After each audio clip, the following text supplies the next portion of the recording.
여러분 반갑습니다. 열왕기하 성경 강의 시간입니다. 여러분 믿음이 좋은 것과 자기 신학에 빠져 사는 것과는 완전히 다른 것입니다. 믿음이 좋다고 할 때 우리는 맹목적 신앙을 생각할 수 있습니다. 그래서 여하튼 그냥 하나님을 내가 믿습니다. 그래서 맹목적 신앙을 가지는 것, 이것을 우리는 믿음이 좋다라고 흔히 생각하는데 전혀 그렇지 않습니다. 여러분 하나님께서 우리에게 말씀하시는 믿음은 말씀에 근거한 믿음입니다. 말씀에 나타난 하나님이 어떤 분인가를 알고 또 말씀에 나타난 하나님께서 하실 일이 무엇인가를 깨닫고 말씀에 나타난 하나님이 주시는 교훈이 무엇인지를 알아서 그 말씀의 근거에서 확신 있게 살아가는 삶, 이것이 믿음의 삶이라고 볼 수 있습니다. 하지만 여러분 자기 신학에 빠져 사는 것은 하나님 말씀은 사실은 도구일 뿐이지 자기의 사상과 이념이 앞섭니다. 그래서 자기의 사상과 이념 위에 그것을 확증하고 또 정당화하기 위해서 성경을 하나의 근거 구절로 사용하는 것. 성경 자체도 도구가 되는 것이죠. 그래서 성경으로부터 신학이 나오는 게 아니라 사상과 이념이 먼저 있고 성경을 근거 구절로 갖다 붙이는 것, 이것은 자기 신학입니다. 이런 자기 신학에 빠져 사는 것을 우리는 결코 믿음이 좋다고 말을 해서는 안 됩니다. 왜냐하면 그것은 하나님 말씀에 부합한 삶이 아니기 때문입니다. 여러분, 우리가 가지고 있는 신학 중에 어떤 신학이 있냐면 하나님께서 세우신 공동체는 망하지 않는다. 소위 말하는 성전 불패 신학입니다. 근데 여러분 이것이 오늘날 있는 이야기가 아닙니다. 한국교회 하나님께서 개신교 140년의 역사, 그 이전에 가톨릭까지 역사가 있다면 이 장구한 역사 속에서 한국교회를 이렇게 발전시켰는데 한국교회는 망하지 않는다. 이거 하나의 교회론적 신학으로 자리 잡고 있습니다. 근데 여러분 이런 믿음이 오늘날에만 있었던 것이 아니라 지금 이 유다 백성들에게도 있었습니다. 유다 백성에게 있었던 신학은 무엇이냐면 성전 불패 신학입니다. 예루살렘 성전이 망하지 않았기 때문에 우리는 이 성전이 여전히 존재하기 때문에 예루살렘이 남유다라고 하는 나라도 존속할 것이다. 그 믿음입니다. 성전이 존재하기 때문에 우리는 망하지 않을 것이다. 북이스라엘이 왜 망했는가? 북이스라엘은 봐라, 성전이 없었기 때문에 아수르에 의해서 망했다. 하지만 우리가 그 아수르의 위협을 어떻게 이겨냈는가? 우리에게는 바로 예루살렘에 성전이 있었고 하나님이 계셨기 때문에 우리는 그 아수르의 위협으로부터 이겨낼 수 있었다. 그래서 이 바벨론이라고 하는 위협이 있지만 똑같이 우리에게는 성전이 있기 때문에 우리는 이 성전에 계신 하나님을 붙들고 이겨낼 수 있다. 어찌 보면 그럴싸합니다.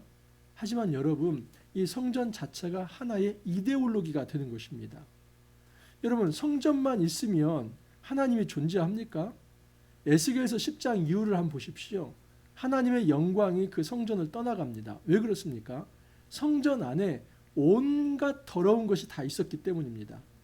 성전 안에 그 안에 성적 문란함도 있고 성전 안에서 폭력과 무고한 피 흘림이 있었고 성전 안에서 1월 성신의 그 이방 신에게 경배하는 그 이방 제사 의식이 있었고 여러분 그렇게 유린되고 그렇게 더러워진 그 성전을 어떻게 하나님께서 거하실 수 있습니까? 그래서 이 에스겔서 10장 이후를 보면 하나님의 영광이 떠났다라고 합니다. 그런데 여러분 구약의 이 유다 백성들에게는 이것을 용납하지 못했던 것입니다. 절대 이 건물이 이렇게 화려하고 여기는 지금 하나님의 집인데 하나님이 이 집을 버릴 수는 없다. 하나님이 이 집을 버리지 않는 한 우리 이스라엘 사람들은 보호받을 것이다. 이것이 바로 성전 불패 신학입니다. 그런데 하나님은 정말 이것이 얼마나 인간이 만들어낸 헛된 그런 이데올로기 신학인가 하는 것을 이 바벨론에 의해서 보여줍니다. 바벨론이 여러분 예루살렘 성전을 무너뜨립니다. 그리고 예루살렘의 성전에 있는 모든 기물을 가져가게 됩니다. 너무나 충격적인 사건이죠. 고대 근동에서는 사실 전쟁은 신들의 전쟁입니다. 그래서 그 신전이 무너지거나 그리고 그 신전이 유린된다고 할 때는 그 신이 진 겁니다. 다시 말해서 이스라엘을 지키시는 이 여호와가 바벨론 신에 졌다라고 생각을 하는 겁니다. 여러분, 이런 차원에서 이 이스라엘 사람들은 여호와 하나님이 초월적인 하나님인데 여호와 하나님이 이 마르두게 질 수는 없다는 거죠. 그래서 우리는 망하지 않는다. 이 자기가 만들어낸 이 신학에 갇혀 있었습니다. 근데 하나님은 보란 듯이 아니야. 나는 자유롭게 이 성전을 떠날 수 있는 존재야. 비록 내가 택한 백성이지만 이 백성이 나를 떠나고 이 성전을 유린했을 때 나는 나의 영광을 이 성전에서 취해서 떠나갈 수 있다. 그 자유로우신 하나님을 하나님께서 보여주십니다. 우리가 이 유다의 패망의 모습을 보면서 많이 우울합니다. 그렇지 않습니까? 그냥 이제 하나님 말씀에 순종해서 발전하고 부응하고 또 하나님 부어주시는 복을 우리가 목도하고 기뻐하고 그럼 얼마나 좋습니까? 말씀을 묵상하는 우리도 좋습니다. 하지만 이처럼 유다가 죄를 짓고 끝내는 바벨론에 의해서 망하는 모습을 보면서 우리 마음도 굉장히 무겁고 부담스럽습니다. 그러면서 이런 본문은 그냥 지나가 버리면 좋겠다. 이런 곳에서 어떤 교훈을 찾아낼 수 있을까? 저도 많이 고민했습니다. 아침부터 고민했습니다. 근데 여러분, 이 말씀에 제가 발견한 교훈은 이것입니다. 자기 신학에 매여 있었던 자들, 그들은 그 신학으로 망하고 있다 하는 것을 지금 이 본문이 보여주려고 합니다. 자, 열왕기하 24장 8절에서 25장 7절 말씀입니다. 여호야긴이 왕이 될 때 나이가 18세라 예루살렘에서 석 달간 다스립니다. 야긴이 석 달간 다스린다고 합니다. 이 여호야긴은 여러분 여호야김의 아들이죠. 어제 말씀에서 다시 한번 배경을 좀 말씀드립니다. 여러분 BC 609년에 무기또 전투가 있었지요. 그 무기또 전투에서 요시야라고 하는 남유다의 왕이 애굽 왕 바로 느고에 의해서 죽게 됩니다. 그래서 잠시 애굽이 패권을 장악합니다. 그 과정에서 요시야 사후에 여호아하스라고 하는 이 요시야의 아들이 세워지지만 이 애굽 사람들이 여호아하스를 끌어갑니다. 그리고 거기서 여호아하스는 죽게 되고 대신 꼭두각시 왕 여호야김을 세우지요. 근데 이 여호야김이 나중에 이제 이 바벨론이 또 이제 애굽을 이기면서 그 고대 패권을 장악하게 됩니다. 그것이 BC 605년에 갈그미스 전투 이후입니다. 근데 이 여호야김이 바벨론에 또 배반을 하죠. 그래서 여호야김은 최후를 맞습니다. 여호야김의 아들 여호야긴이 세워지는데 이때 다시 또 바벨론이 여호야긴을 포로로 끌어갑니다. 그래서 37년을 구금합니다. 그리고 대신에 꼭두각시 왕을 이제 시드기야 왕을 세우는데 시드기야 왕은 11년 통치하다가 멸망하게 된다. 그래서 이 시드기야 왕이 어떻게 처음에 저항을 하다가 그러다가 또 비겁하게 도망갔다가 어떻게 비참하게 최후를 맞는지 그 모습을 보여줍니다. 여러분 이 모습 속에서 교훈을 찾기가 참 쉽지 않습니다. 하지만 한 가지 우리가 먼저 발견할 것이 있습니다. 여러분 이 여호야긴, 이 시드기야로 이어지는 이 왕들의 모습을 통해서 한 가지 우리가 생각할 수 있는 것이 있습니다. 그것은 무엇이냐면 이 왕들이 하나님 말씀에 제대로 반응하지 않은 사람들이다 하는 것입니다.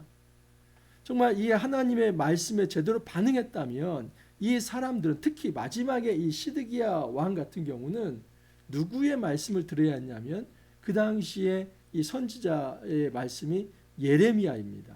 예레미야의 말을 듣고 이 바벨론이 이 포위를 하고 예루살렘을 포위하고 그럴 때 이 예레미야가 뭐를 하고 합니까? 제발 예레미야가 한 말입니다. 이 유다 왕이여 시드기야 왕이여 지금 이 바벨론에게 항복하십시오. 그런 얘기를 합니다. 이 지금 여호야긴 그리고 시드기야의 모든 이 시대 배경에서 선지자 예레미야의 핵심 메시지는 이것입니다. 지금 너희 유다를 하나님께서 심판하시는 거다. 그래서 하나님께서 바벨론을 회초리로 사용하시기 때문에 더 이상 저항하지 마라. 더 이상 바벨론에게 저항하지 말고 이 심판, 하나님의 심판을 좀 받아들여라. 그래서 바벨론에 항복하라. 이것이 선지자 예레미야의 메시지였습니다. 참 받기는 쉽지 않죠.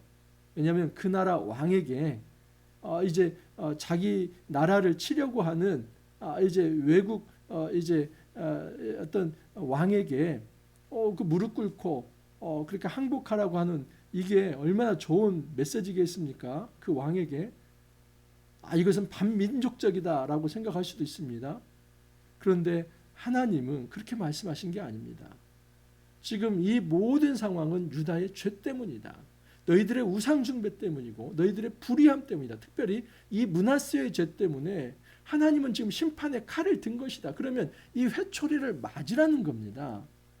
그런데 이 왕들의 일관된 모습은 무엇이냐면 여호아스, 여호야김, 여호야긴, 시드기야 이 모든 사람들은 외세의 의존증에 있습니다. 그냥 애굽에 빌붙었다가 그냥 그 애굽에 또 끌려가기도 하고 바벨론에 빌붙었다가 또 바벨론 포로가 되는, 그래서 하나님을 의지하고 하나님께서 매를 드셨을 때 오히려 항복하라면 항복하고 그 하나님의 어떤 이 체벌을 받아들이는 입장이 되어야 하는데 그것을 애써 거부하면서 우리 힘으로 이겨내려고 했던 것, 외세를 또 다른 외세로 막아보려고 했던 것, 이런 모든 인본주의적 어떤 삶 자체를 하나님께서 최종적으로 심판을 하시는 겁니다. 그때 바벨론의 왕 느부갓네살의 신복들이 예루살렘에 올라와서 그 성을 외워싸니라. 그래서 보십시오. 이 바벨론 처음에 몰고 왔을 때 그때 처음 끌고 간 왕이 누구냐면 여호야긴입니다. 내일 본문에 의하면 이 여호야긴이 몇 년 동안 갇혀 있냐면 37년을 갇혀 있습니다. 25장 27절인데 유다의 왕 여호야긴이 사로잡혀 간지 37년 곧 바벨론의 왕 에월무르닥이 즉위한 원년 12월 그달 27일에 유다의 왕 여호야긴을 옥에서 내놓아 그 머리를 들게 하고, 말이 그렇지 여러분, 끌려가서 37년을 지낸다고 보십시오. 이때는 지금 이 끌려가서 37년이 된 이 해가 BC 561년입니다. 그러니까 598년에 끌려가서 BC 561년까지 구금 생활을 하는 겁니다. 물론 이것이 풀려나간 것이 어떤 희망과 소망을 담고 있는지, 그 희망이 씨가 되는지 그 내일 말씀을 드리도록 하고, 우선은 이 여호야긴이 하나님 말씀에 불순종한 겁니다. 예레미야가 그처럼 바벨론에게 저항하지 말고 바벨론에게 항복하라 하는 그 메시지를 여호야긴도 시드기야도 받아들이지 않고 결국은 끌려갑니다. 근데 그때 끌려갔을 때 한번 보십시오. 어떤 것들이 없어지는지 13절을 보면 그가 여호와의 성전의 모든 보물과 왕궁 보물을 집어내고 또 이스라엘 왕 솔로몬이 만든 것 곧 여호와의 성전의 금 그릇을 다 파괴하였으니 여호와의 말씀과 같이 되었더라. 성전에 있는 모든 보물들을 가지고 갑니다. 그러니까 성전이 유린되는 것이죠. 근데 이 여호야긴이 끌려갈 때는 아직 성전은 무너지지 않았습니다. 하지만 이것이 1차 포로이거든요. 1차 포로 때 이미 조짐이 있었지요. 그러면 그때의 하나님 말씀을 들었어야 합니다. 예레미야의 말씀을 들었어야 했습니다. 예레미야 선지자, 하나님께서 예레미야를 통해서 주신 그 말씀, 바벨론에게 항복하라는 그 말을 받아들였어야 했습니다. 그런데 이것을 보고도 나중에 시드기야는 더 버팁니다. 11년을 또 버팁니다. 그러다가 완전하게 성전이 불태워져서 없어져 버립니다. 여러분, 그 당시 이것은 상상할 수 없는 일이죠. 어떻게 하나님의 성전이 불탈 수 있나? 어떻게 하나님의 성전이 무너질 수 있나? 하나님은 자기의 이름을 바로 이 성전에 두신다고 말씀하셨는데 하나님께서 하신 말씀을 어떻게 하나님이 거두실 수 있나? 여러분, 이것이 잘못된 성전 신학입니다. 이것이 잘못된 성전 불패 신학입니다. 하나님은 그 건물에 매여 있는 분이 아닙니다. 건물은 언제라도 세워질 수 있고 언제라도 부서질 수 있는 겁니다. 하지만 이 유다 백성의 잘못된 것은 무엇이냐면 이 성전을 하나의 우상화로 여긴 겁니다. 그 성전 이 안에만 들어가면 내가 이제 보호를 받을 수 있다. 그 미신에 빠져버린 것이죠. 여러분, 이 예배당, 이곳에 하나님이 임재하면 이곳이 성전이지요. 그리고 오늘날 이 성전 신학에서는 사실은 건물이 아니라 여러분 바로 교회 공동체가 성전입니다. 하나님이 머무시는 그곳이 성전입니다. 그러면 하나님은 더러운 곳에서 떠나실 수 있는 분입니다. 그러니까 이 성전이 그냥 예루살렘에 고정되어 있는 게 아니라 사실은 하나님의 성전 신학은 다이나믹한 역동적 성전 신학인데 아주 스태틱한 아주 고정된 정적인 신학으로 바꿔버린 겁니다. 매우 잘못된 것이죠. 한번 생각해 보십시오. 솔로몬 성전 이전에 이제 이스라엘 백성이 애굽에서 출애굽했을 때 그 광야에서 성전이 고정되어 있습니까? 아니면 그때마다 불기둥과 구름기둥이 움직일 때 같이 따라 움직였습니까? 이동했지요. 원래 성전은 다이나믹합니다. 하나님께서 가시고자 하는 대로 가고 하나님이 갔을 때 그 성전 장막도 같이 따라가는 것이지, 성전의 건물이 고정되어 있고 하나님의 자유도 거기에서 예속되고 매여 있다. 이것은 잘못된 성전 신학입니다. 이건 나중에 만들어낸 것이지요. 여러분, 하나님께서 내가 솔로몬이 이 성전을 건축했을 때 내 이름을 여기에 두겠다는 것은 내가 여기에 갇혀 지내겠다는 게 아닙니다. 너희들이 말씀에 순종한다면 너희들과 동행하겠다.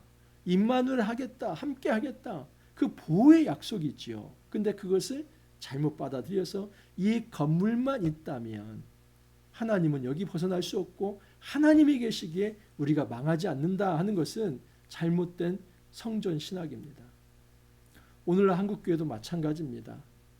한국교회가 이 140년의 이 선교 역사 속에서 어떻게 망할 수 있나? 저렇게 화려한 큰 건물들이 어떻게 무너질 수 있나? 이런 큰 조직들이 어떻게 사라질 수 있나? 여러분, 물거품처럼 사라질 수 있습니다. 우리가 하나님의 자유를 예속해서는 안 됩니다.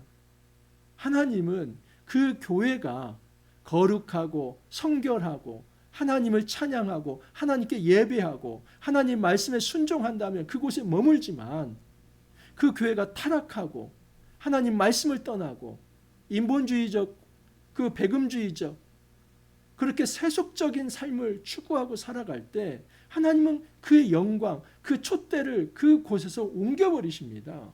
하나님의 영광이 떠났을 때 그 성전은 빈 껍데기 있죠. 아무것도 아닙니다. 그 건물이 무슨 의미가 있습니까?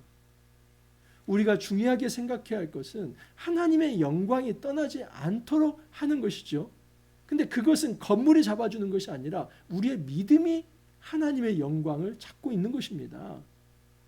우리가 하나님 앞에 헌신하려고 할 때, 말씀에 순종하려고 할 때, 그 말씀의 통치를 받으려고 할 때, 죄를 지었을 때 그것을 회개하는 영성이 있을 때, 우리가 겸손하게 하나님 앞에 엎드릴 때 하나님은 긍휼의 하나님으로 여전히 우리와 함께하려 하십니다. 하지만 형식만 남아있고 걸물만 남아있고 이 세속주의적 인간만 남아있는, 그래서 예수 그리스도의 머리됨도 없이 인간의 어떤 그 탐욕과 인간의 통치만 드러내려고 하는 그 공동체라고 한다면 하나님은 그것을 떠날 수 있다. 이것이 바로 역동적 성전 신학입니다. 하나님은 결코 이 고정된 정적 신학에 매여 있는 분이 아니라 하나님의 자유의지에 따라서 하나님의 기쁘신 뜻에 따라서 하나님은 이 성전을 떠날 수 있다. 이 긴장감이 우리에게 있을 때에 우리의 교회론이 바로 세워질 수 있습니다. 전통이 있기 때문에, 지금까지 굉장히 컸기 때문에 절대 무너지지 않는다? 그렇지 않습니다. 그것은 우리의 오만입니다. 하나님 앞에서 우리가 얼마나 말씀 앞에 처절하게 엎드리고 바른 영성으로 엎드려야 할까? 그것을 고민을 해야 하지, 우리의 형식과 전통을 붙들면서 그것이 있으면 하나님은 떠나지 않는다 생각을 하면 큰 오산이라는 사실입니다. 이 바벨론에 끌려간 사람들이, 우리는 아주 그냥 비천한 사람들이 바벨론에 끌려갔다고 생각을 합니다. 하지만 여러분, 바벨론 70년의 역사에 끌려간 포로들은 다 엘리트들입니다. 한번 보십시오. 그가 또 예루살렘의 모든 백성과 모든 지도자와 모든 용사 만명과 모든 장인과 대장장이를 사로잡아 감에 비천한 자 외에는 그 땅에 남은 자가 없었더라. 그러니까 그 땅에 남은 자가 비천한 자이고 나머지는 다 엘리트들이 포로로 끌려간 것입니다.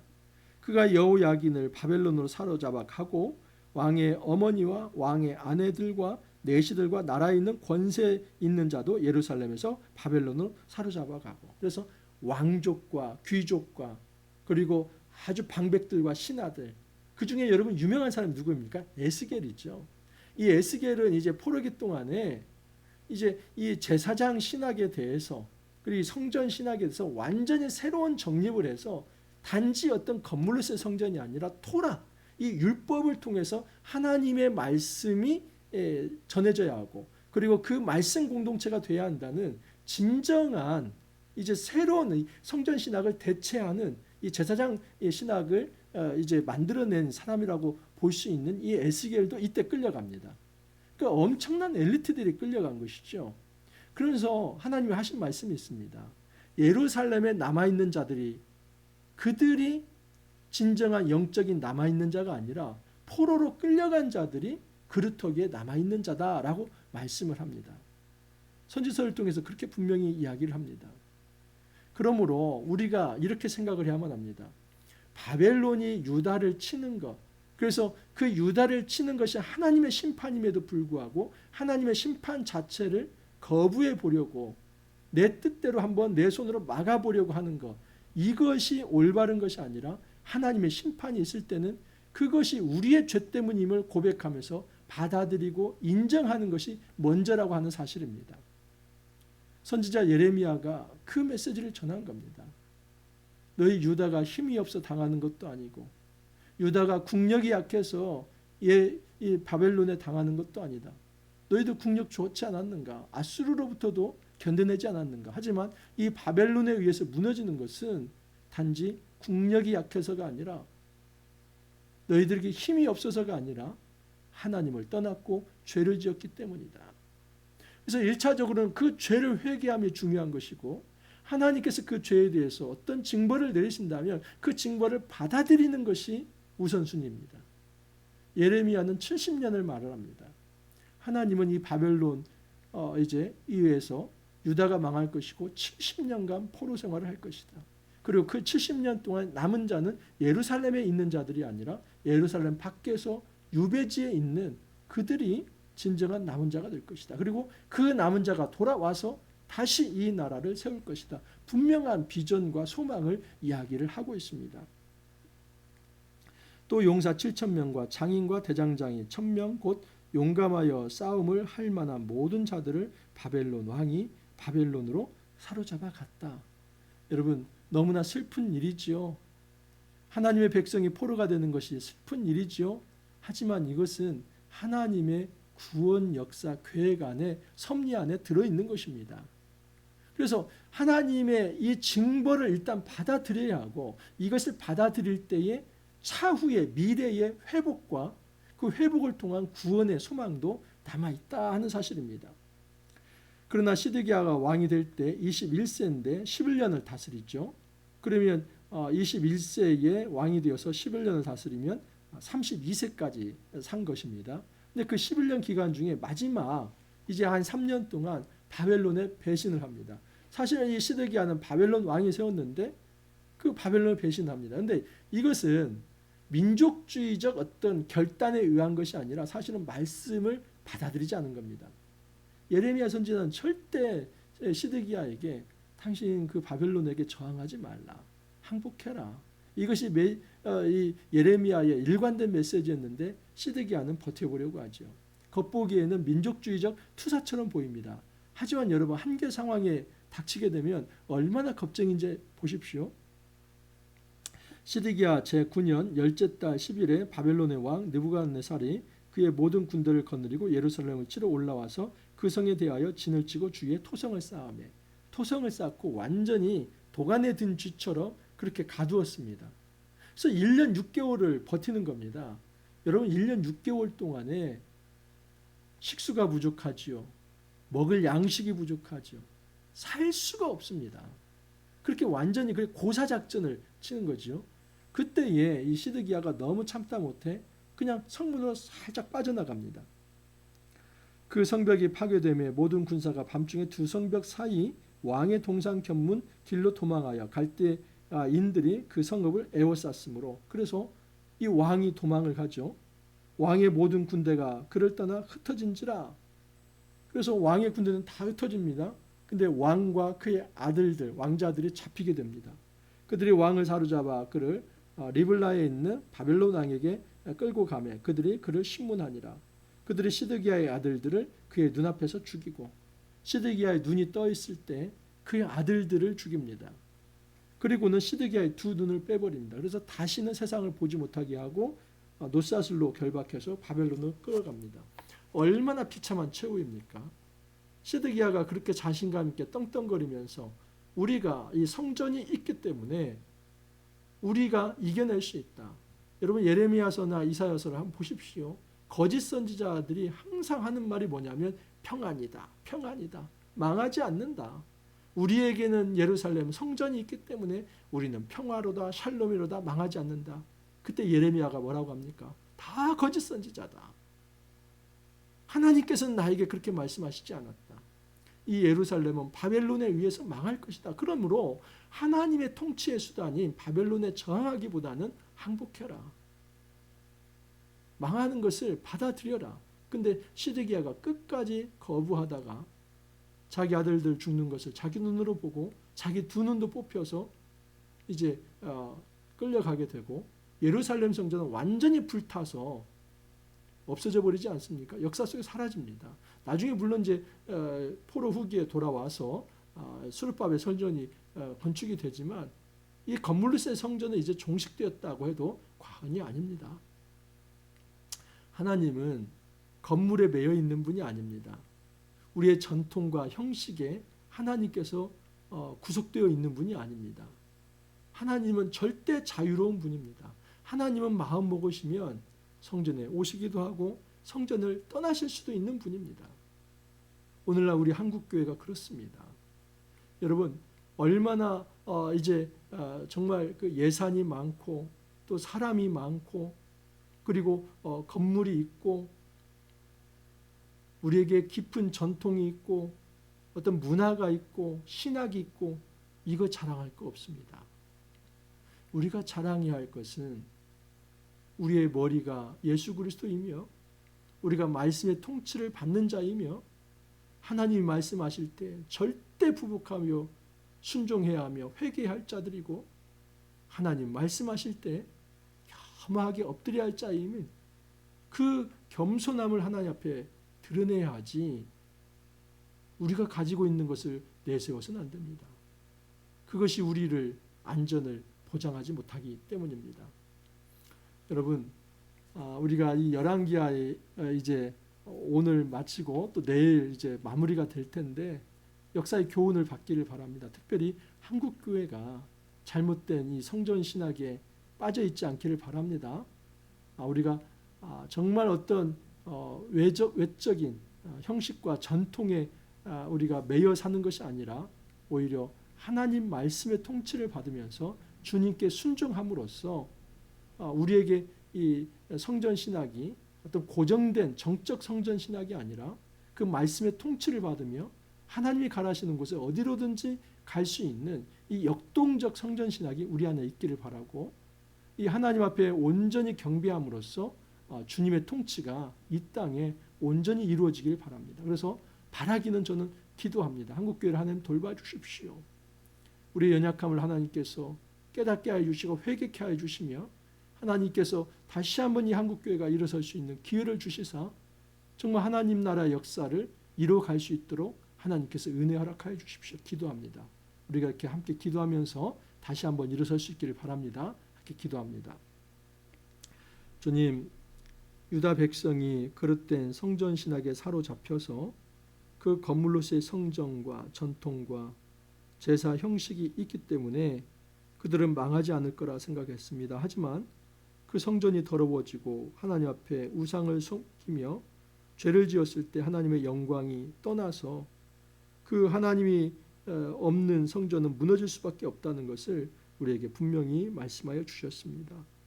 우리가 하나님의 자유와 하나님의 주권을 우리가 가지고 있는 생각으로 예속시키려고 하는 우를 범하지 않도록 하여 주옵소서.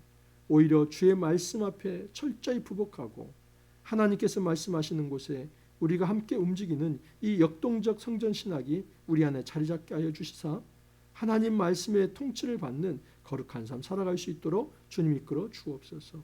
이 한국교회 우리 공동체를 다시 한번 긍휼히 여겨 주시사 우리의 모든 부족함을 주님께서 긍휼히 여겨 주시사 주님께서 만져 주시사 주님 한 번만 더 기회를 주시고 주 안에서 다시 한번 회복의 역사 참으로 하나님을 기쁘시게 하는 그 귀한 삶을 저희가 함께 살아갈 수 있도록 주님께서 이끌어 주옵소서.